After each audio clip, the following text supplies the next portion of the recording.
স্বরাষ্ট্রমন্ত্রী ও পুলিশ প্রশাসনের পক্ষ থেকে আওয়ামী লীগের প্রতিষ্ঠা বার্ষিকী ঘিরে সর্বোচ্চ সতর্ক বার্তা দেওয়া হচ্ছে। যদি দলটি অপ্রাসঙ্গিক হয়ে থাকে তবে তাদের ঘিরে রাষ্ট্রীয় উদ্বেগ ও সতর্কতার কি কারণ? ধন্যবাদ আপনাকে।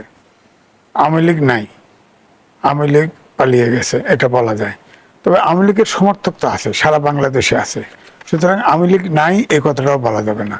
এখন ধরেন সজীব ভুঁইয়া যে কথা বলেছে যে আওয়ামী লীগ নাই, তো তাহলে হ্যাঁ, যদি আপনার 3 মাসের 6 মাসের ভিতরে ইলেকশন দিত তাহলে কিন্তু নেপালের মতো হয়তো রেজাল্ট হতে পারতো, আওয়ামী লীগ জনগণ দ্বারাই প্রত্যাখ্যাত হইতো। কিন্তু সেই সুযোগ তো নাই। এখন তো প্রায় বহু হয়ে গেছে, এখন তো আওয়ামী লীগ সংগঠিত হবে। একবার ধরেন ভারতের কয়েকটা পত্রিকায় ছাপা হলো যে ইন্টারভিউ দিল শেখ হাসিনা, তখন আমরাও শুনলাম যে একটা রিফাইন্ড আওয়ামী লীগ হতে পারে। সেটা তো আর হবে না, শেখ হাসিনা এখন নিজেই আর ছাড়তে রাজি না, তো সে তো চেষ্টা করবেই। তখনও কিন্তু বলা হলো যে জেলখানা রেডি করো, আমি আসবো, ডিসেম্বরে আসবো। এগুলো কিন্তু মিডিয়ার এটা এক্সাজারেট করছে। আমার কাছে ধরা আছে রিপোর্টে, এভাবে তিনি বলেন, সেটা বলছে আমি উপযুক্ত সময় আসবো এবং আমি আসবো, এবং সে কিন্তু দলের নেতৃত্ব দিবে। তো এখন ধরেন এত বড় একটা দল, প্রত্যেকটা পরিবারে তার সমর্থক আছে। আপনি খেয়াল করে দেখেন, এই যে 15টা বছর এই শেখ হাসিনা ক্ষমতায় ছিল, তখন কিন্তু বিএনপি, জামাত বলেন, যারা বলেন, এনসিপি তো তখন ছিল না। তারা তো কত গুম খুন, কত কিছু, ইলেকশন হয় না, সবটা। কিন্তু তারপরে কিন্তু একটি দল কিন্তু দেখেন, বিএনপির এবং জামাতের কোনো কর্মী নেতা কিন্তু নিষ্ক্রিয় হয়েছে 2-1 জন, কিন্তু কেউ কিন্তু দল বদল করে নাই। এই জন্য আমি বলি, বাংলার মাটি সোনার খাঁটি, যে দল সমর্থন করে চেঞ্জ হয় না। তো আওয়ামী লীগের সমর্থক কিন্তু চেঞ্জ হয় না, প্রত্যেকটা পরিবারে আছে। এখন ধরেন সেই দলটা অ্যাক্টিভিটিস নিষিদ্ধ আছে, সেই দলটা ধরেন সামনে তো ঝটিকা মিছিল বা আন্দোলন সংগ্রাম করতেই যেতে পারে। তবে তাদের বার্ষিকীকে কেন্দ্র করে আওয়ামী লীগের কোনো নীল নকশা সাজানো হচ্ছে কিনা এটা তো জানি না, সাজাতে পারে যেহেতু তাদের সমর্থক আছে। আপনার রাজনীতি দিয়ে রাজনীতিতে মোকাবেলা না করলে তো এই সন্দেহ থাকবেই। তারা তো রাজনীতি এখন যেহেতু তাদের সুযোগ দিয়েছেন, তারপরে মাঝখানে বলা হয়েছে স্থানীয় উপদেষ্টা বলছে না, স্থানীয় সরকার নির্বাচন হবে, সেখানে যদি নির্বাচনে যদি কেউ ইয়ে হয়, মানে কোনো দোষ না করে, সে নির্বাচন করতে পারবে, প্রতীকের নির্বাচন হবে না। সেখানেও তো আওয়ামী লীগের লোক প্রার্থী হবে, কি করে? তাহলে জোর করে বাদ দিবেন? সুপ্রিম কোর্টে যেমন নমিনেশন চাঁদা নিলেন, প্রার্থী হলো, তারপর বাদ দিয়ে দিলেন, ওরকম বাদ দিয়ে দিতে পারবেন? তো আমার কথা হচ্ছে যে আপনার পলিটিক্যালি রাজনীতিকে রাজনীতি দিয়ে মোকাবেলা করার চেষ্টা করতে হবে। কিন্তু আওয়ামী লীগকে রাজনৈতিকভাবে মোকাবেলা করা হচ্ছে কি? না, এ পর্যন্ত হয় নাই, এ পর্যন্ত হয় নাই। আপনার সংসদে আইন করা হয়েছে। ডক্টর মোহাম্মদ ইউনূসের সময় অধ্যাদেশ জারি ছিল যে তিনি এক্সিকিউটিভ অর্ডারে আওয়ামী লীগের কার্যক্রম নিষিদ্ধ ঘোষণা করেছে। সেটার সাথে বলে দিছে কার্যক্রম নিষিদ্ধ থেকেই সন্ত্রাস বিরোধী আইন করা হলো। সেটা পাশ করছে না, আইন হয়েছে। তো এখন তো আইন যেহেতু হয়েছে, আইন তো মনে করে আপনি দেখেন, একজন নেতা মারা যায়, সেখানে তারা জয় বাংলা স্লোগান দেয়, তো তারপর গ্রেপ্তার করে। এখন জয় বাংলা স্লোগান দিলে তো সে আইডেন্টিফাই হয়ে যায়। তো সুতরাং এখন তো মিছিল বার করে, তাহলে তো গ্রেপ্তার হবে। উচিত ছিল যেটা শেখ হাসিনার, আসলে তারা আপনার আসলেই বিতর্কিতহীন লোকজন দিয়ে একটা পার্টিকে সংগঠিত করতো, সে একসময় আসতো। তারপরেও আমি বলবো, তিনি না গিয়ে, ধরেন তিনি তো এসএসএফ আর্মির কাস্টডিতেই ছিল, তিনি যখন গেল, সে বলছে যে আমাকে বোধহয় টুঙ্গিপাড়া নেবে, বলেন টুঙ্গিপাড়া হেলিকপ্টার নামার জায়গায় ছিল, উনি বলছে তো এই কথা। তো ওনাকে তো উনি আর্মির কাস্টডিতে চলে যেত, উনি এসএফ এর কাস্টডিতে থাকতো, তাহলে কিন্তু পলিটিক্স করতে পারতো। এখন তো ধরেন তিনি আসলেন, তিনি যে সাধারণ লোক সমর্থকদেরকে রাস্তায় নামায় দিচ্ছে, তারা গ্রেপ্তার হয়, যে জেলে ঢোকে সে তো বেরোয় না। তো এই বিপদে না ফেলে তিনি যদি আপনার পলিটিক্সে থাকতো, ধরেন আর্মি কাস্টডিতে থাকতো, হ্যাঁ, যেমন ছিল না 626 জন ছিল, তারপরে এক এক করে চলে গেছে। তিনি তো তিনি জানতেন যে তার পতন ঘটে, যেদিন আমি সমর্থক উদ্যোগ করছে, তখন তিনি সমর্থন উদ্যোগ করছে, তখনই তিনি জানতেন। যার ফলে তার পরিবারের কেউ কিন্তু বাদ নেই, সবাই পালাই গেছে, সবাই চলে গেছে। তো এই জন্য বলছি যে তিনি আসলে বিএনপিকে এখন ঝামেলা ফেলতেছে সমর্থকদের। আর বিএনপির আওয়ামী লীগেরও এমন ট্রেনিং, তারা কিন্তু যেখানে যায় সেখানেই জয় বাংলা, জয় বাংলা, স্বাধীনতা, এগুলো তো সব এখন বঙ্গবন্ধু, এগুলো তো আওয়ামী লীগের একক প্রপার্টি বানায় ফেলছে। এই কথা বললেই ধরে আইডেন্টিফাইড, এবং তারা জয় বাংলা স্লোগান ছাড়া কিছু করতেই পারে না, যার ফলে মিছিল হতে বার করতে পারে, তখন গ্রেপ্তার হবে। এবং মিছিল থেকে ককটেল বিস্ফোরণের ঘটনাও দেখছে, এবং নিশ্চয় অবগত আছেন আজ ঝিনাইদহে আওয়ামী লীগের সমর্থকদের সঙ্গে বিএনপি পন্থীদের তুমুল সংঘর্ষ হয়েছে, এবং এই ঘটনায় 16 জন আহত হয়েছে। আহত ধরেন 16 জন হয়েছে কিনা জানি না, হয়তো পটকা ফুটছে, এও হতে পারে, গ্রেনেড ফুটছে এমন তো কথা না, পটকা ফুটতেই পারে, তারা জোশের সাথে করছে, তাদের হয়তো সিগন্যালও আছে যে তোমরা প্রতিষ্ঠা বার্ষিকীতে আন্দোলন সংগ্রাম কিছু দেখাও, দেখাচ্ছে। তিনি তো নিরাপদে আছেন, তিনি তো অতিথি হয়ে আছেন, যত লোক পালিয়ে গেছে ভারতের সবাই তো ওখানে অতিথি হয়ে আছে, কারণ রাষ্ট্র সবগুলো দল মিলে তাদেরকে আশ্রয় দিয়েছে, অর্থাৎ তারা তো অতিথি। এখন সাধারণ সদস্যরা কেন বিপদে পড়তেছে আমি জানি না, তারা সময় সুযোগ বৈশাখ করবে, এখন তো সময় হয়নি। এখন ধরেন শেখ হাসিনা ফেরত আসলো দেশে, সব অভ্যন্তরীণ শক্তি এক হয়ে যাবে, এখন এক হয়ে যাবে, এখনো তার সময় আসে নাই, তাকে অপেক্ষা করতে হতো এবং তাকে ক্ষেত্র তৈরি করেছে। তেমন শেখ হাসিনা যখন বিদেশ থেকে এসে বিএনপির চেয়ারপারসন হয়েছে না, প্রেসিডেন্ট হয়েছে না, ওরকম ভাবেই জহুরা তাজউদ্দিন তার আগে পার্টিটা অর্গানাইজ করছে, একটা প্রসেস অনুসরণ করা উচিত ছিল। তিনি যে প্রসেসে করতেছেন, মানে পার্টি অর্গানাইজ করতে চাচ্ছেন, সেই প্রসেসে তিনি ব্যর্থ হবেন বলে আমার ধারণা। অসংখ্য ধন্যবাদ জানাচ্ছি জনাব এম এ আজিজ। জনাব আকবর হোসেন, গত এক মাসে আমরা আওয়ামী লীগের বেশ কয়েকটি ঝটিকা মিছিল দেখলাম, হঠাৎ করে আওয়ামী লীগের তৎপরতা বেড়ে যাওয়ার পেছনে কি কারণ থাকতে পারে? সে সঙ্গে আরো একটি প্রসঙ্গ যুক্ত করি। ইতিমধ্যেই পুলিশের সতর্কবার্তা নিশ্চয়ই আপনি লক্ষ্য করেছেন, সেখানে বলা হচ্ছে যে কার্যক্রম নিষিদ্ধ আওয়ামী লীগের প্রতিষ্ঠাবার্ষিকী ঘিরে হামলার আশঙ্কা করছে পুলিশ, এবং তারা বলছে যে দলটির সাথে এনসিপি ও বৈষম্য বিরোধী ছাত্রদের সংঘর্ষ হতে পারে, এমনকি আওয়ামী লীগের কর্মকাণ্ডে বাধা দিলে পুলিশের উপরও হামলা হতে পারে। আবার স্বরাষ্ট্রমন্ত্রী বলছেন আওয়ামী লীগ কোনো রাজনৈতিক দল নয়, মাফিয়া পার্টি। একটু আগে এম এ আজিজ বলছিল যে আওয়ামী লীগকে রাজনৈতিকভাবে মোকাবেলা করার কথা, আসলে কি বর্তমান বাস্তবতায় আওয়ামী লীগকে রাজনৈতিকভাবে মোকাবেলার সুযোগ রয়েছে কিনা? এখন নাই, সময় ছিল, ওটা পার হয়ে গেছে। হ্যাঁ, না, আমি আজিজ ভাই যেটা বললেন ওনার সঙ্গে দ্বিমত করার খুব বেশি অবকাশ নেই, বাট আমি যেটা বলতে চাই সেটা হচ্ছে, দেখুন আপনার প্রশ্নটা ছিল যে কেন আওয়ামী লীগ এখন অ্যাক্টিভ হচ্ছে আবার। এটার একটা বড় রিজন হচ্ছে, দেখুন আওয়ামী লীগ তো একটা পলিটিক্যাল পার্টি, তারা হয়তো নিষিদ্ধ আছে সেটা একটা প্রেক্ষাপট, কিন্তু বাংলাদেশে তাদের কিছু একটা সাপোর্টার গোষ্ঠী আছে, সেটা যত ছোটই হোক না কেন। এখন বিগত 16 বছর ধরে বা 17 বছর যখন একটা সরকার সে যেভাবেই ক্ষমতায় থাকুক, সেটা স্বৈরাচারী কায়দায় থাকুক, ফ্যাসিবাদী কায়দায় থাকুক, যেভাবেই থাকুক, তার একটা বেনিফিশিয়ারি গ্রুপ তৈরি হয়, সেটা সব শ্রেণী পেশাতেই তৈরি হয়। সেটা শিক্ষকদের মধ্যে তৈরি হয়, সাংবাদিকদের মধ্যে, আইনজীবীদের মধ্যে, তার রাজনৈতিক কর্মী তো আছে, সব জায়গায় তার একটা বেনিফিশিয়ারি গ্রুপ থাকে। তো সেই গ্রুপগুলো একটা সুসময়ের আবার একটা অপেক্ষায় আছে, বা তারা চাইবে যে কি করে আবার তাদের দল পলিটিক্সে কামব্যাক করতে পারে, কারণ এই রাজনীতির সঙ্গে অনেকের আবার জীবন জীবিকা নির্ভরশীল। তা আজকে 2 বছর আওয়ামী লীগ ক্ষমতার বাইরে, না প্রায় 2 বছর, অগাস্ট মাসে আসলে 2 বছর হবে। তো এখন তারা দেখছে যে আমরা যদি এই মুহূর্তে একটু জানান না দেই, রাজনীতিতে আমরা একটু সক্রিয় হতে যাচ্ছি, তাহলে তো আওয়ামী লীগের অস্তিত্ব বলে, এক্সিস্টেন্স যেটা আমরা বলি, সেটা থাকবে না। কারণ সামনে তাদের প্রতিষ্ঠা বার্ষিকী, এই প্রতিষ্ঠা বার্ষিকীকে কেন্দ্র করে আওয়ামী লীগ চাইবে তাদের সর্বোচ্চ শক্তি দেখানো, কারণ ওই শক্তিটা যদি তারা রাজপথে দেখাতে পারে, তাহলে তাদের যে নীরব সাপোর্টার গোষ্ঠী যেটা আছে, তারাও একটু আশার আলো দেখবে, এবং তারা সেটা দেখে মনে করবে যে না, তাহলে আমাদের দল এখন আবার সক্রিয় হচ্ছে। সো ওই প্রেক্ষাপট থেকে তারা আবার জোটবদ্ধভাবে বা বিভিন্ন জায়গায় খণ্ড খণ্ড মিছিল করার চেষ্টা করা হচ্ছে।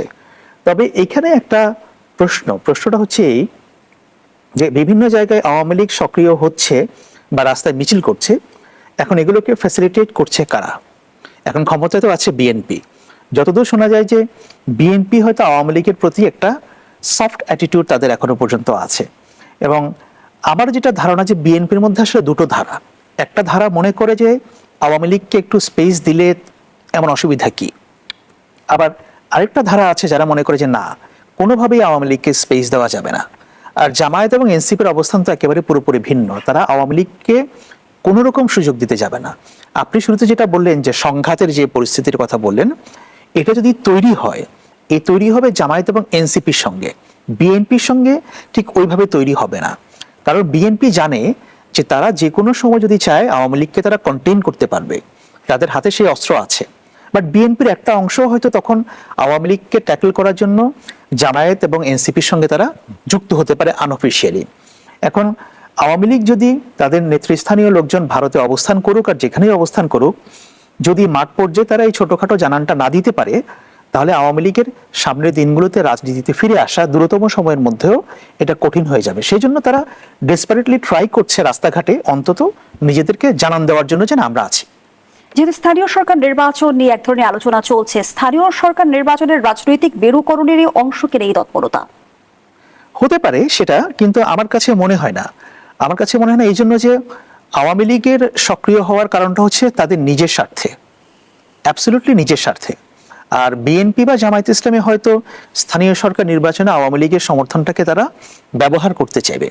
কিন্তু এখনকার যে পরিস্থিতি যেটা পাচ্ছেন, ধরুন আপনি একটা জায়গায় যদি সাকসেসফুলি মিছিল তারা করেন, আওয়ামী লীগ যদি করে, তাহলে আরেকটা জায়গায় তারা উৎসাহিত হচ্ছে। একটা জায়গায় যদি 50 জন লোক সাকসেসফুলি একটা মিছিল করে বেরিয়ে আসতে পারে, আরেকটা জায়গায় 100 জন লোক সেটাকে তারা মনে করবে যে না, এটা করা সম্ভব। ব্যাপারটা ওইভাবে হচ্ছে। এবং বিভিন্ন জায়গায় আপনি বাংলাদেশের জেলা পর্যায়ে যদি দেখেন, এবং আমি বিভিন্ন জেলায় খবর নিয়েছি এবং কয়েকটা জেলাতে আমি গিয়েওছি, ওখানে যারা আওয়ামী লীগের রাজনীতির সঙ্গে সম্পৃক্ত তাদের মধ্যে কেউই কিন্তু এখন আর জেলের মধ্যে খুব বেশি কেউ নাই। একেবারে সিনিয়র পর্যায়ের হয়তো কিছু নেতা আছে, ধরেন প্রত্যেকটা জেলার একদম সিনিয়র পর্যায়ের কিছু নেতা এখনো জেলে আছেন। বাট ওভারঅল তৃণমূলের যারা কর্মী তারা কিন্তু অলরেডি তারা তাদের বাড়ি ঘরে ফিরে আসছে। সেটা চুপি চুপি হোক, খুব একটা জানা না দিয়ে হোক, রাস্তাঘাটে মিছিল করার জন্য হোক, তারা বাড়িতে এসছে এবং তারা সক্রিয় হচ্ছে। সো ওই দৃষ্টিভঙ্গি থেকে যদি আপনি দেখেন, তাহলে এখানকার আমার ধারণা যে সরকারেরও একটা হয়তো নমনীয় মনোভাব আওয়ামী লীগের প্রতি আছে এখনো পর্যন্ত, আমরা যেটা বুঝতে পারছি। জনাব আকবর হোসেন, জনাব এম এ আজিজ, আমরা একসময় দেখতাম আওয়ামী লীগের ঝটিকা মিছিল, এই প্রসঙ্গে সোশ্যাল মিডিয়া এক ধরনের ভিডিও ছড়িয়ে যেত। এখন দেখা যাচ্ছে যে আওয়ামী লীগের ঝটিকা মিছিলের আকার বাড়ছে, সংখ্যা বাড়ছে, এবং আকবর হোসেন যে জায়গাটিতে প্রশ্ন রেখেছে যে আওয়ামী লীগকে আসলে ফ্যাসিলিটেট কে করছে, সরকার কি আওয়ামী লীগের প্রতি কিছুটা নমনীয়? না, দেখেন, আপনার ইরান যুক্তরাষ্ট্র যুদ্ধ হচ্ছে, ইরানের আপনার হামাসের ইসরায়েলের অ্যাম্বাসেডর আপনার সাক্ষাৎকার দিয়েছে। তিনি বলছে হামাস পাকিস্তানে এবং বাংলাদেশে অ্যাক্টিভ। আমি এই জন্য বলছি যে এখানে এও হতে পারে যে হয়তো 2-4 জন আওয়ামী লীগের আছে, তার সাথে সন্ত্রাসী গ্রুপ যুক্ত হয়েছে, বা ডিস্টাবলিশ করার জন্য।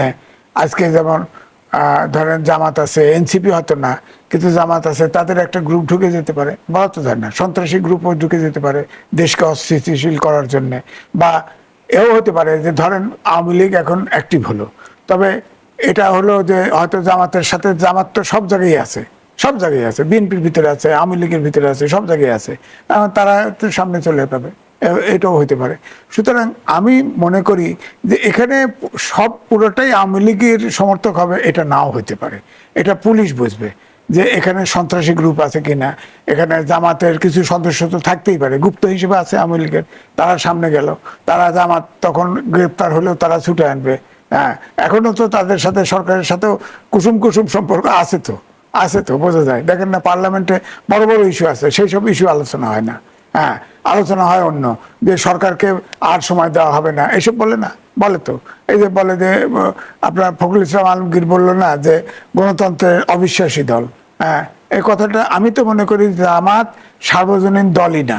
এই দলের ভিতরে আপনি দেখেন অনেক প্রতিষ্ঠান আছে, প্রতিষ্ঠানের সরাসরি জামাত মালিক না, কিন্তু প্রতিষ্ঠানগুলো দখল করে ঠিক জামাতের নেতাকর্মী ছাড়া কেউ চাকরি পায় না, কেউ চাকরি করতে পারে না। অর্থাৎ জামাত শুধুমাত্র জামাতের নেতাকর্মীদের সংগঠন, আমি এই জন্যই বলি। সুতরাং যে দল ইসলামিক দল, কোন দল যে কোনো আপনার ধর্মীয় ভিত্তিক দল হয়, সে তো গণতান্ত্রিক দল হতেই পারবে না। তাকে শরীয়ত আইনও অনুসরণ করে না, আবার বলে ধাপে করি। আবার তাদের এমপিদের বলতে শোনা গেছে যে ইলেকশনের আগে বলছে না যে দাঁড়িপাল্লায় ভোট দিলে বেস্ত পাওয়া যাবে, এখন আবার বলে দেখেন গণতন্ত্র না। আপনি একবার বলেন তো, এই যে মাদ্রাসা মক্তব গুলোতে যে বলৎকার হচ্ছে, ধর্ষণ হচ্ছে, মহামারী আকার ধারণ করছে, একটাবার প্রতিষ্ঠা করছে যে এটা ঠিক না, করে নাই। সংসদে মার্কিন বাণিজ্য চুক্তি হয়েছে, আলোচনা হচ্ছে, পুষ্টিনি হয়েছে, আলোচনা হয়েছে সংসদে। যেসব হাম নিয়েও তো আলোচনা হয় নাই, হাম নিয়ে অল্প হয়েছে, হয় নাই তো। সুতরাং আমি বলি জাতীয় ইস্যুগুলোর সাথে কিন্তু সংসদে আলোচনা হয় না। বাইরে ধরেন বিরোধী দল আছে, বাইরে তো আওয়াজ দিবেই, কিন্তু আমাদের দেশের যে অবস্থা হয়েছে, আমরা তো গণতান্ত্রিক সংস্কৃতি চালু করতে পারিনি। দেশ স্বাধীন হয়েছে 54 বছর, 55 পড়লো, কিন্তু এ পর্যন্ত জাতি গঠন করতে পারলাম না। ধরেন সব আপনি বলেন কওমি মাদ্রাসা বলেন, আলিয়া মাদ্রাসা বলেন, আপনার পাবলিক ইউনিভার্সিটি, জাতীয় বিশ্ববিদ্যালয়, উন্মুক্ত বিশ্ববিদ্যালয় সমানে সার্টিফিকেট দিয়ে যাচ্ছে। এগুলোতে কি করবে বিজ্ঞানের যুগে? কি করবে? আমাদের প্রবাসী 1.5 কোটি প্রবাসী, এখন তো প্রবাসীও লোক নেবে না। তো সুতরাং সেই দিকে কোনো কথা নেই। সংস্কার কমিশন ইউনিট সাহেব করে গেছে, একটা আপনার শিক্ষা সংস্কার কমিশন করে নাই। যে এখন বিজ্ঞানের উপযোগী একটা শিক্ষা ব্যবস্থা দরকার, এটা তো এখন কারো কাছে মুখে শুনতে পাচ্ছি না। যে মাদ্রাসা করেন, মক্তব করেন, এগুলি করেন, এগুলো তো হ্যাঁ করবে, সব শিক্ষাই দরকার আছে দেশে, তার নয়, কিন্তু যে ক্ষেত্রে যতটুকু থাকে তার প্রয়োজন। কিন্তু এখন আমাদের তো প্রবাসী আয় একটা ব্যাপার, ধরেন করোনা কালে প্রবাসী কৃষি এবং প্রবাসী বাঁচিয়ে রেখেছে, অন্তর্বর্তীকালীন সরকারে এখনো প্রবাসীরা যে কন্ট্রিবিউট করতেছে, অন্য সেক্টর তো করতেছে না, কৃষি এবং প্রবাসী, কিন্তু আমরা তো গুরুত্ব দিচ্ছি না এখন। এই জন্য আমি বলবো যে আমাদের দেশে যেটা চলছে সেটা হচ্ছে যে গণতান্ত্রিক চর্চা তো কাজ করছে না এখনো। সরকারি দল আগের থেকে, দেশ স্বাধীন হওয়ার পর থেকে সরকারি দল বিরোধী দলকে একদম নিঃশেষ করতে চায়, আর বিরোধী দল শুধু সরকারে যেতে চায়। এখানে জাতি গঠন বা গণতান্ত্রিক চর্চার মধ্যে তো নাই। সুতরাং এই জন্যই আমাদের এটা চলছে এবং এটা চলতে থাকবে। এখন আমরা দেখছি যে আওয়ামী লীগ নিষিদ্ধ প্রশ্নে রাজনৈতিক দলগুলো একমত, আবার দেখা যাচ্ছে যে নিরপরাধ আওয়ামী লীগ নেতা কর্মীদের রাজনীতিতে আমন্ত্রণ জানানো হচ্ছে। এই মানদণ্ড কিভাবে নির্ধারিত হবে? রাজনৈতিক দলগুলো কি নির্বাচন সামনে রেখে আওয়ামী লীগ কার্ড খেলছে কিনা? আমি প্রশ্নটি রাখছি, বিরতির পর ফিরছি। দর্শক, গণতন্ত্রের এই পর্যায়ে একটা বিরতি নিচ্ছি, সাথেই থাকুন। আবার আমন্ত্রণ, দেখছেন নিউজ 24 এর নিয়মিত আয়োজন গণতন্ত্র। নিবেদন করছে আড়াই সেলস টিম। আমরা আবারও ফিরছি আলোচনায়। জনাব এম এ আজিজ, যে প্রশ্নটি রেখে বিরতিতে গিয়েছিলাম, আওয়ামী লীগের কার্যক্রম নিষিদ্ধ প্রশ্নে আমরা দেখছি রাজনৈতিক দলগুলো সবাই একমত, কিন্তু আবার বিভিন্ন সময়ে নিরপরাধ আওয়ামী লীগ নেতাকর্মীদের রাজনীতিতে আমন্ত্রণ জানানো হয়েছে। এর মানদণ্ড কি হবে, নাকি রাজনৈতিক দলগুলো নিজেদের স্বার্থে আওয়ামী লীগ কার্ড খেলছে? না, এখন আর আমন্ত্রণ জানে না, প্রথম দিকে করছে। প্রথম দিকে ডক্টর মোহাম্মদ ইউনূসের সরকার তখন সবগুলো এক অর্ডারে সব চেয়ারম্যান সব বাতিল করে দিল, দিয়ে ইউনিয়নদেরকে এক্সিকিউটিভ হেড বানাই দিল।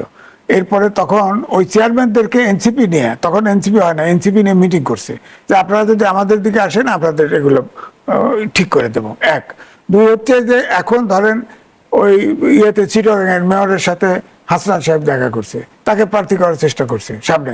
তো এরকম হয়েছে যে পার্টির ভিতরে টানাটানি আছে। জামাতের যেমন দুই অলি আহমদ, অলি, তারপরে মেজর আক্তার, তাদেরকে নিছে, তারা যেতে চাইছে, নিয়ে নিছে। তো এভাবে হয়, কিন্তু বিএনপির ভিতরে এটা নাই। বিএনপি একটা মধ্যপন্থী জাতীয়তাবাদী দল, কিন্তু বিএনপির ভিতরেই তো কুড়ে খাচ্ছে, বিএনপিতে গুপ্ত জামাত ভর্তি। তো এটা তারেক রহমানের অনেক চ্যালেঞ্জ আছে না, যে এই পার্টির ভিতরে তো সবাই আশ্রয় নিবে, সেই আশ্রয়ের সুযোগ তো কম, কারণ গুপ্ত জামাত আর দুর্নীতিবাজরা বিএনপির নিয়ামক শক্তি হয়ে উঠছে। সুতরাং এটা তো ঠিক করতে হবে, পার্টি ঠিক না করলে তো হবে না। সুতরাং আমি বলবো যে ধরেন এখন যে পার্টি যেটা আছে, সামনে যদি আপনার স্থানীয় সরকার নির্বাচন হয়, সেখানে বিএনপি কিন্তু উভয় সংকটে পড়বে। কোনো প্রার্থী যদি আওয়ামী লীগ থেকে নির্দোষ কোনো ব্যক্তি, যে কোনো হামলা মামলায় নাই জড়িত, সে যদি প্রার্থী হতে চায়, তাকে বাতিল করাও কঠিন, ন্যাশনাল ইস্যু, ইন্টারন্যাশনাল ইস্যু হবে এটা। আবার যদি প্রার্থী ইলেকশন করতে দেয়, এবারে আমার ধারণা আইন পাশ করার পরে এবারে কিন্তু বিএনপির সমর্থন পাওয়া আওয়ামী লীগের নেতাকর্মীদের খুব কঠিন হবে আমার ধারণা।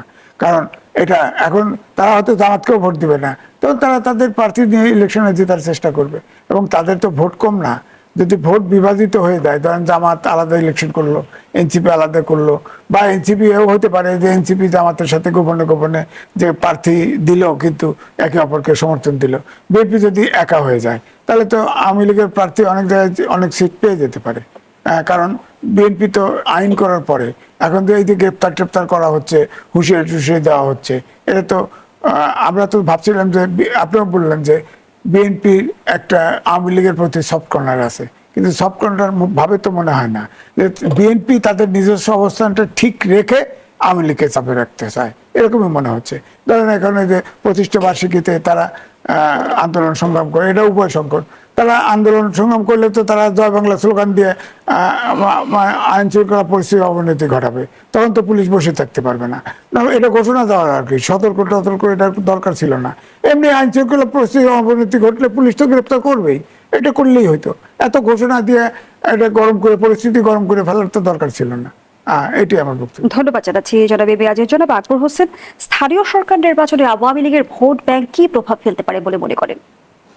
এটা নির্ভর করবে যে আসলে নির্বাচনটা কিভাবে হচ্ছে। যদি এখানে যেটা আজিজ ভাই বললেন, যেটা ওপেন ইলেকশন হয়, যে এবং প্রধানমন্ত্রী তথ্য উপদেষ্টা যেটা বলেছেন যে আওয়ামী লীগের কেউ যদি দলীয় পরিচয় না হয়ে তার ইন্ডিপেন্ডেন্টলি প্রার্থী হতে চায়, সরকার হয়তো সেখানে বাধা দেবে না। যদি উনি সত্যি সেটা মিন করেন এবং সরকারের পলিসি যদি সেটা হয়, তাহলে ইলেকশনের ধরন একরকম হবে। আর যদি সেটা না হয়, তাহলে ইলেকশনের ধরন অন্যরকম হবে। এখন আসলে ইলেকশন কিভাবে হবে বা আদৌ স্থানীয় সরকার নির্বাচন হয় কিনা, এটা একটা বড় বিষয়। ধরুন যদি আওয়ামী লীগ সেখানে বা আওয়ামী লীগের যারা লোকজন স্থানীয় পর্যায়ে আছে তারা পার্টিসিপেট করলো, তারা তো দলীয় ব্যানারে করবে না। বিএনপির লোকজন যারা আছে তারাও দলীয় ব্যানারে করবে না, কারণ এই ইলেকশনটা দলীয় ব্যানারে হবে না, এটা ইন্ডিপেন্ডেন্টলি হবে। সো এখানে তখন কিন্তু এলাকার লোক তো ঠিকই জানবে কে আওয়ামী লীগ আর কে বিএনপি, এটা তো অজানা করার কোনো বিষয় না। এখন সেটা আমার ধারণা যেগুলো আওয়ামী লীগ ডমিনেটেড এরিয়া, যেগুলো আমরা জানি বা বুঝি, সেই সব জায়গায় হয়তো আওয়ামী লীগের প্রার্থীরা ভালো করার একটা সম্ভাবনা থাকলেও থাকতে পারে। এটা নির্ভর করবে কারা প্রার্থী হচ্ছে। আবার আপনি জানেন যে আসলে যখন স্থানীয় সরকার নির্বাচনগুলো হয়, একই দলের মধ্যে 3জন 4জন 5জন অ্যাসপিরেন্টস থাকে, তারা একজন চায় না যে আরেকজনকে জিততে দিবে। হয়তো আওয়ামী লীগ ভাগ হয়ে যাওয়ার এক ধরনের সম্ভাবনা এখন দেখা যাবে যে হয়তো আওয়ামী লীগের কোনো সিনিয়র লিডার সে এলাকার সে পলাতক, হয়তো আরেকজন এসে সাহস করে সেখানে ইলেকশন করতে চাচ্ছে, কিন্তু ওই নেতাও চাইবেন না যে এই যেন আবার জিতে আসে। এখন আসলে নির্বাচনের ফিল্ডটা কেমন হবে এটার উপর নির্ভর করবে যে আসলে এই নির্বাচনটা কোন ধরনের নির্বাচন হবে। তার আগে আসলে আগাম কোনো মন্তব্য করা মুশকিল। তবে যদি একটা পার্টিসিপেটরি ইলেকশন হয়, সে নির্বাচনে হয়তো আওয়ামী লীগ বলুন, জামায়াত বলুন, বিএনপি বলুন, সবাই হয়তো তাদের নিজ নিজ এলাকাগুলোতে মোটামুটি প্রার্থী অনুযায়ী তাদের ভালো করার কথা। যেমনটি জামায়াত আমির অভিযোগ করেছেন, ফ্যাসিস্টদের মতো বিএনপি একদলীয় শাসন ব্যবস্থা চালুর চেষ্টা করছে। তিনি আরো বলেন, চাঁদাবাজি বন্ধ হলেই মানুষের জীবনে স্বস্তি ফিরবে। রাজনৈতিক দলগুলো যদি তাদের কর্মীদের সামাজিক অপকর্ম চাঁদাবাজি থেকে বিরত রাখতে ব্যর্থ হয়, তবে সেই দলের রাষ্ট্র পরিচালনায় নৈতিক অধিকার থাকে না বলেও মন্তব্য করেছেন তিনি। সেই সঙ্গে তিনি হুঁশিয়ার উচ্চারণ করে বলেন, আরেকটা অনিবার্য বিপ্লবের জন্য আমাদের প্রস্তুতি নিতে হবে। এই যে বিরোধী দলীয় নেতার এই অভিযোগগুলো আসলে কতটা বাস্তবতা, কতটা রাজনৈতিক মেরুকরণের অংশ? দেখুন, বিপ্লব তো আর মানে প্রত্যেক সপ্তাহে হয় না, প্রতি বছরেও হয় না। বিপ্লব বলুন বা গণ অভ্যুত্থান বলুন, এগুলোর একটা কনটেক্সট লাগে, এবং সেই কনটেক্সট অনুযায়ী একটা নির্দিষ্ট সময় পর পর সেগুলো তৈরি হয়। এবং যে কোনো গণ অভ্যুত্থানে যদি একটা সামাজিক বাস্তবতা বা রাজনৈতিক বাস্তবতা না থাকে, তাহলে পরে সেই গণ অভ্যুত্থান হবে না, হয় না। আপনি যদি বাংলাদেশের হিস্ট্রির দিকেও তাকান, এখানে দেখবেন যে বাংলাদেশে বড় আকারে ক্ষমতার পালাবদলই বলুন, গণ অভ্যুত্থান বলুন, এটা হতে মোটামুটি 15 থেকে 20 বছরের একটা টাইম ফ্রেম লাগে। এছাড়া এটা আমরা দেখি না খুব স্বল্প সময়ের মধ্যে হওয়াটা। হয়তো রাজনৈতিক কারণে আপনি অনেক কথাই বলতে পারেন বা অনেক কথাই অনেকে বলছে। এখন ব্যাপার হচ্ছে, প্রতিদিন বিপ্লব আর গণ অভ্যুত্থানের হুমকি দিয়ে বিরোধী দল তার দায়িত্ব পালন করতে পারবে না, সরকারও তার কাজ আগাতে পারবে না। এই সরকারকে জনগণ ভোট দিয়েছে ফর 5 ইয়ার্স, তাদের 4 মাস গেছে, তাদের হাতে আরো বাকি সময় আছে, এবং মানুষজন এক্সপেক্ট করে তারা সরকার যে কমিটমেন্টগুলো জনগণের কাছে করেছে সেগুলো তারা ফুলফিল করতে পারবে। এবং আমি মনে করব যে এই সরকার সামনের দিনগুলোতে তাদের আরো যে সময় আছে, এই সময় তাদেরকে ফুলফিল করতে দিতে হবে, এবং একই সঙ্গে সরকার যে কমিটমেন্টগুলো করেছে সেগুলো তাদেরকে ফুলফিল করতে হবে। আমি সরকারকে প্রতিদিন ফেলে দিব বা এই পরিস্থিতি করব, এইটা বলে লাভ নাই। মানুষ, আপনি একটা নির্বাচন যখন হবে তার একটা জনগণের ম্যান্ডেট নিয়ে, সেটা তো ম্যান্ডেট ছাড়া তো এই সরকার আসে নাই, সুতরাং ওই বিষয়টাকে মাথায় রাখতে হবে। ধন্যবাদ জানাচ্ছি জনাব আকবর হোসেন। জনাব এ বি আজিজ, একদিকে বিরোধী দল বলছে যে আমাদের গরম বিরোধী দল ভাববেন না, আবার অন্যদিকে তারা আরেকটা বিপ্লবের প্রস্তুতির কথা বলছে। বিরোধী দলের এই রাজনীতি কি দ্বৈত রাজনীতি? শোনেন, বিরোধী দল বলতে জামাত ইসলাম, এনসিপি নিয়ে আমরা আলোচনা করি, কিন্তু এনসিপি কিন্তু আর বিপ্লব করা সম্ভব না।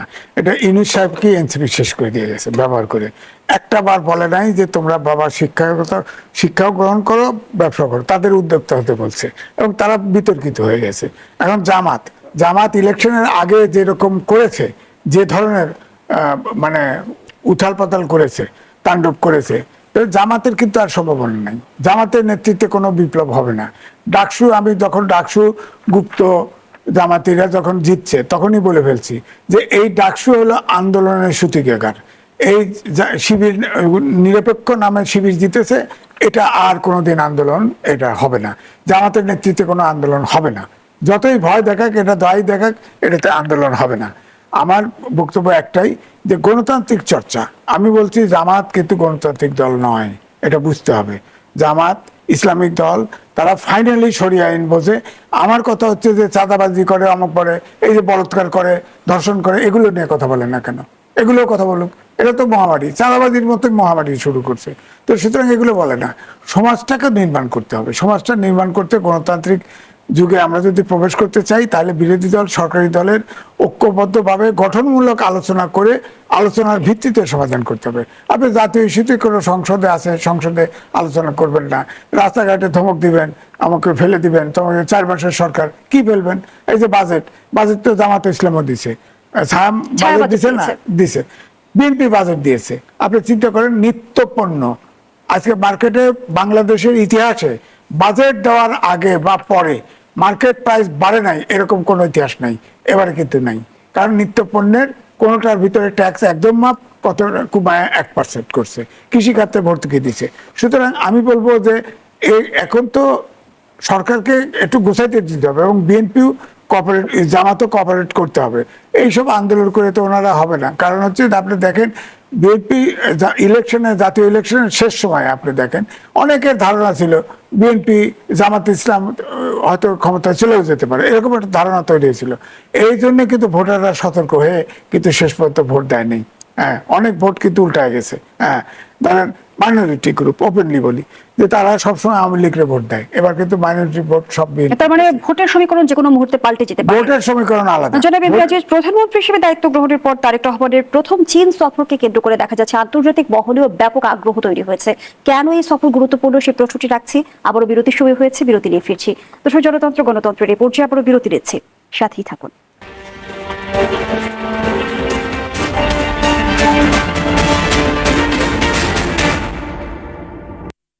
ফিরে এলাম, দেখছেন জনতন্ত্র গণতন্ত্র, নিবেদন করছে RICL স্টিল। আমরা আবারও ফিরছি আলোচনায়। জনাব এম আজিজ, প্রধানমন্ত্রীর চীন সফরে নজর আন্তর্জাতিক বিশ্বেরও, কেন ভূ রাজনৈতিক দৃষ্টিকোণ থেকে এই সফরকে গুরুত্বপূর্ণ বলা হচ্ছে?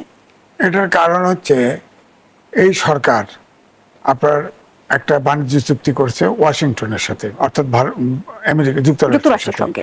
তো এতে অনুমান করা হয় যে সরকার যুক্তরাষ্ট্রের দিকে হেলে পড়েছে। এখন চীন হচ্ছে তার প্রতিপক্ষ, রাইভেল। এখন চীনের দিকে যদি বাংলাদেশ চলে যায়, তাহলে এখানে ভূ রাজনীতিটা কি হবে, এটা একটা প্রশ্ন আছে। এই জন্য তিনি কিন্তু মালয়েশিয়া থার্ড ডেস্টিনেশন বেছে নিয়েছে। ভারতও না, চীনও না। ভারতও তো দাওয়াত করছে, ভারতে যায় নাই, চীনেও যায় নাই, প্রথম গেছে মালয়েশিয়া। মালয়েশিয়াও আমাদের গুরুত্বপূর্ণ আমাদের জন্য। তা আমার বক্তব্য হচ্ছে এখন কিন্তু ভারতের সাথে কিন্তু অলরেডি টানাপোড়েন চলছে। দি হিন্দু একটা সংবাদ করেছে, সেখানে পরিষ্কার বলে দিচ্ছে যে এই যে পুশিন টুসিন নিয়ে, তারপরে ওখানের যে আপনার একজন লিখছে আপনার, তার নাম হচ্ছে ভারত কার্ডনার, সে হলো আপনার সামরিক বিশেষজ্ঞ। তিনি লিখছেন যে ভারতে চিকেন নেক এটা 20-22 কিলোমিটার দূরত্ব, এটাকে 150 কিলোমিটার করা দরকার। তারপরে রংপুর বিভাগকে আপনার কিনে নেওয়া দরকার, ভারতের কিনে নিয়ে এটাকে বড় করা দরকার। এবং তা যদি ভারত যেমন যুক্তরাষ্ট্র যেমন আপনার লুজিয়ানাকে কিনে নিয়েছিল ফ্রান্সের কাছ থেকে বাণিজ্য এক্সপানশনের জন্য, সেরকম চিকেন নেক বড় করার জন্য আপনার রংপুর বিভাগ কিনে নেওয়া দরকার। কারণ তারপরে বলছে যে চীন বা অন্য কোনো শত্রু দেশ যদি চিকেন নেক বন্ধ করে দেয়, তাহলে 7 সিস্টার আলাদা হয়ে যাবে। সুতরাং এইটাই বলছে, বাংলাদেশকে $20 বিলিয়ন দিয়ে রংপুর বিভাগ কিনে নেওয়া হোক। যদি না বিক্রি করে, রাজি না হয় বাংলাদেশ, তাহলে তিনি সামরিক শক্তি ব্যবহার কথা বলেছেন। এবং এটা তো এই জন্য বলছি যে শুধু পিছনের ভিতরে সীমাবদ্ধ নাই, ওখানে তো অনেকেই অনেক কথা বলতেছে। ভারতের সাথে সম্পর্ক ভালো যাচ্ছে না, আরো বলছে, দি হিন্দু বলছে যে ভারতের সাথে আমাদের যে দ্বিপাক্ষিক সমস্যা আছে, যেমন তিস্তা চুক্তি, তারপরে গঙ্গা চুক্তি, এগুলোর দিকে মন দেওয়া উচিত। তারপরে বাণিজ্যের বিষয়গুলো আছে, এগুলো তো মন দেওয়া উচিত, ভারতই বলছে। এবং সে বলছে যে এখন সম্পর্ক ভালো যাচ্ছে না। তো সুতরাং এখন ধরেন চীন আছে, চীনের সাথে ধরেন আপনার ভারতেরও বৈরিতা, যুক্তরাষ্ট্রের বৈরিতা। হ্যাঁ, এখন এই জন্য ভৌগোলিক অবস্থায় কিন্তু বাংলাদেশ খুবই গুরুত্বপূর্ণ। এই জন্য ওখানে গেছে, হয়তো চীনের সাথেও হয়তো কিছু এগ্রিমেন্ট অলরেডি চিন্তা করেছে, এগ্রিমেন্ট হবে। ভারত যেমন চীন আমাদের আগাগোড়ার থেকেই তিস্তা চুক্তি করতেছে, তিস্তা ব্যারেজ করতে চেয়েছে। হয়তো এটা না, চীন তো অনেকভাবে কাজ করে, ধরেন ফান্ডিং করলো, অন্য সোর্স থেকে ফান্ডিং করলো, কিন্তু ইনভলভ হয়ে গেল। এখন যে পরিস্থিতি আছে তাতে পরিস্থিতি চীন হয়তো ওপেন কিছু না করে যদি ফান্ডিং গোপন অন্য সোর্স থেকে যে অভিযোগটা আপনি করছিলেন যে রংপুর বিভাগকে নিয়ে, সামনের দিনে রংপুর বিভাগকে কেন্দ্র করে জটিল পরিস্থিতি তৈরির চেষ্টা চালাবে কি ভারত? না, এটা আবার লেখা আছে যে এটা কিন্তু ভারতের পলিসি না, ভারতের পলিসি না, এটা তার নিজস্ব বক্তব্য। সেখানে অনেক বোদ্ধা, সাংবাদিক, আপনার প্রতিষ্ঠিত, তারাও কিন্তু সুর মিলাচ্ছে এটা করে। সরকার বলছে যে না, ওই ইয়েতেই লেখছে, রিপোর্টেই লেখছে যে না, এই ক্ষেত্রে সরকার এই মনোভাব নাই। অসংখ্য ধন্যবাদ জানাচ্ছি জনাব এ বি আজিজ। জনাব আকবর হোসেন, প্রায় সময় আমরা একটা কথা শুনি যে ভূ রাজনীতির জটিল ফাঁদে পড়ে গেছে বাংলাদেশ, এবং সামনের দিনে চীন, ভারত এবং পশ্চিমাদের সাথে ভারসাম্যমূলক সম্পর্ক কিভাবে রাখবে বাংলাদেশ, কতটা চ্যালেঞ্জিং হবে? এটা বরাবরই ছিল, এটা নতুন কোনো বিষয় না। দেখুন, চীন বাংলাদেশের একটা বড় ডেভেলপমেন্ট পার্টনার। আপনি যদি বাংলাদেশের স্বাধীনতার সময় থেকে দেখেন, বাংলাদেশের প্রতিষ্ঠাতা রাষ্ট্রপতি শেখ মুজিবুর রহমানের সময় থেকে শুরু করে এই পর্যন্ত যত সরকার প্রধান এসেছেন, তাদের বেশিরভাগই তাদের প্রথম বিদেশ সফর ছিল চীন। যেমন বাংলাদেশের প্রতিষ্ঠাতা রাষ্ট্রপতি শেখ মুজিবুর রহমান, তিনি যখন বাংলাদেশে ফিরে আসলেন, এরপরে তিনি কিন্তু প্রথম বিদেশ সফর তিনি চীনে গিয়েছিলেন। একই সঙ্গে জিয়াউর রহমান, তিনিও কিন্তু তার প্রথম বিদেশ সফর চীনে ছিল। জেনারেল এরশাদ, তারও কিন্তু প্রথম সফর চীনে ছিল, তিনি তো 3বার গিয়েছিলেন তার 8 বছর ক্ষমতায় থাকার সময়। এরপর বেগম খালেদা জিয়া আসলেন, তিনিও কিন্তু 2001 সালে, 1991 সালে তিনি প্রথম চীনে যাননি, কিন্তু 2001 সালে তিনি যখন ক্ষমতায় ছিলেন তখন তিনি চীনে গেলেন প্রথমবার। তো এখন চীন কিন্তু অত্যন্ত গুরুত্বপূর্ণ পার্টনার বাংলাদেশের জন্য। তবে ব্যাপারটা কিন্তু এরকম না যে আপনি ওয়াশিংটনের সঙ্গে ভালো সম্পর্ক থাকলে যে বেইজিং এর সঙ্গে ভালো সম্পর্ক থাকা যাবে না, এটা কিন্তু না। এটা কিন্তু মিউচুয়ালি এক্সক্লুসিভ কোনো বিষয় না। যেমন ওয়াশিংটনের সঙ্গে ভালো সম্পর্ক রেখেও চীনের সঙ্গে ভালো সম্পর্ক আছে, এরকম উদাহরণ কিন্তু আছে। যেমন এর একটা বড় উদাহরণ হচ্ছে পাকিস্তান। একই সঙ্গে আমেরিকার সঙ্গেও ভালো সম্পর্ক, চীনের সঙ্গেও ভালো সম্পর্ক। বাংলাদেশও প্রেসিডেন্ট জিয়াউর রহমান যখন ক্ষমতায় ছিলেন, উনি কিন্তু ওয়াশিংটনের সঙ্গে তার খুবই ভালো সম্পর্ক ছিল। যেমন তখন জিমি কার্টার প্রেসিডেন্ট ছিলেন আমেরিকার, এটা জানেন। তখন আমেরিকার সঙ্গে বাংলাদেশের সম্পর্ক খুবই ভালো, একই সঙ্গে চীনের সঙ্গে বাংলাদেশের সম্পর্ক খুবই ভালো। সুতরাং আর চীনে যাওয়াটা এটা অত্যন্ত গুরুত্বপূর্ণ। তবে এই সরকার তারেক রহমানের নেতৃত্বে আমার মনে হয় তারা বেশ কৌশলী ইন এ সেন্স যে তিনি প্রথম ইন্ডিয়াতে গেলেন না এই জন্য যে তিনি যদি প্রথম সফরটা ইন্ডিয়াতে যেতেন, বাংলাদেশের ভেতরে যে একটা অ্যান্টি ইন্ডিয়ান সেন্টিমেন্ট আছে, এটা ওনার জন্য পলিটিক্যালি একটু নেগেটিভ হতো, সেই জন্য তিনি সেটা অ্যাভয়েড করলেন। অন্যদিকে তিনি প্রথম সফর চীনেও গেলেন না। টেকনিক্যালি এটা প্রথম সফর না, আমি বলবো যে আবার এটা কিন্তু প্রথম সফর। মালয়েশিয়ার সফরটার সঙ্গে তিনি চীনটাকে মিলিয়েছেন, যাতে করে কেউ বলতে না পারে যে উনি সরাসরি চীনে গেছেন। কারণ চীনে যদি তিনি সরাসরি যান, সেক্ষেত্রে ভারত হয়তো ব্যাপারটাকে ভালোভাবে নেবে না, নাও নিতে পারে। একই সঙ্গে হয়তো ওয়াশিংটনের মনেও একটু সন্দেহ তৈরি হতে পারে।